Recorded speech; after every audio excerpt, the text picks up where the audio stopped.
WWE is looming towards a big mistake, and in this video, I'm going to tell you what that big mistake is, because Triple H has done wonders with this product. Since taking over main roster creative in the summer of 2022 from Vince McMahon, WWE has been on absolute fire, and they continuously throw gas on the flame to ignite it even further. And as we're in the about midway point of 2024, there is no end in sight of the dominance and such a run that WWE is on.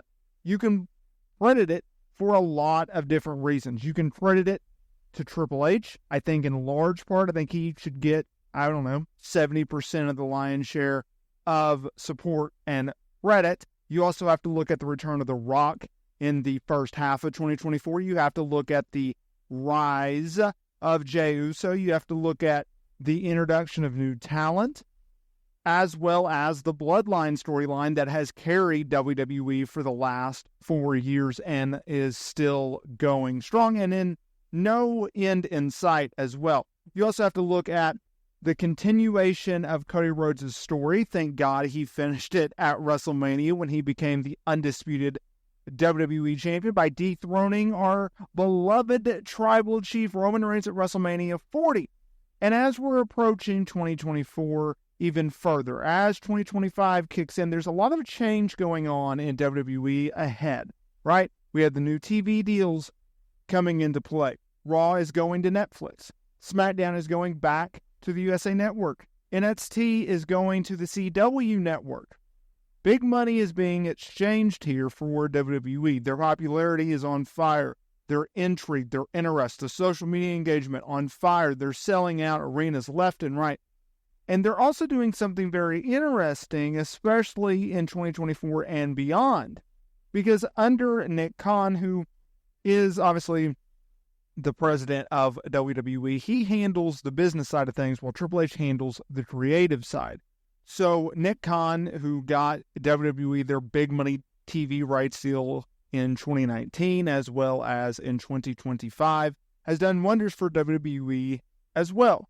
Because you also have to look at the market shift in which they've done with their PLEs. In 2024 and beyond, they are looking to hold more and more PLEs, their premium live events, aka pay-per-view events, in international markets. And so what does that mean from a U.S. fan-based standpoint?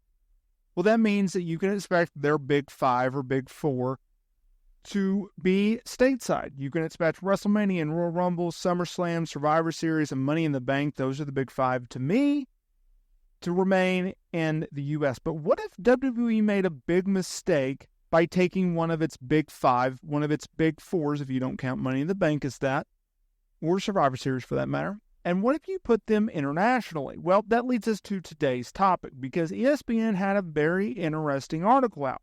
Now, what if WWE could take a major PLE to sweet Saudi Arabia? Because currently WWE has a 10-year partnership that was inked in 2018 with the Saudi General Sports Authority, and has paid big money to host 2 events in the country per year. And that partnership is expected to be extended because Saudi Arabia is continuously looking to bring big events to their market, and WWE is looking to get paid. Now, ESPN had a little interesting tidbit, because the chairman of the Saudi Arabia General Entertainment Authority said that the two sides are looking for an enhancement to the existing deal in which they have, with it being announced later this month, with the idea of it seeing a major WWE PLE head overseas. It's believed that the announcement will be made during the King and Queen of the Ring event on May 25th, and it was said that the Sports Authority is looking to bring January's annual Royal Rumble or WWE's top event, WrestleMania, to Saudi Arabia. Now, keep in mind, based on an SEC filing, WWE is believed to be paid $50 million per show. So that's big money. That's $100 million every year for 10 years. Think about that. That is some money, right? So, What's the possibility of this actually happening? Oh, you best believe it could happen. Look, do I think WrestleMania legitimately has a shot of going to Saudi Arabia? No. Do I think it is not something... Is it something that we should just rule out completely? No.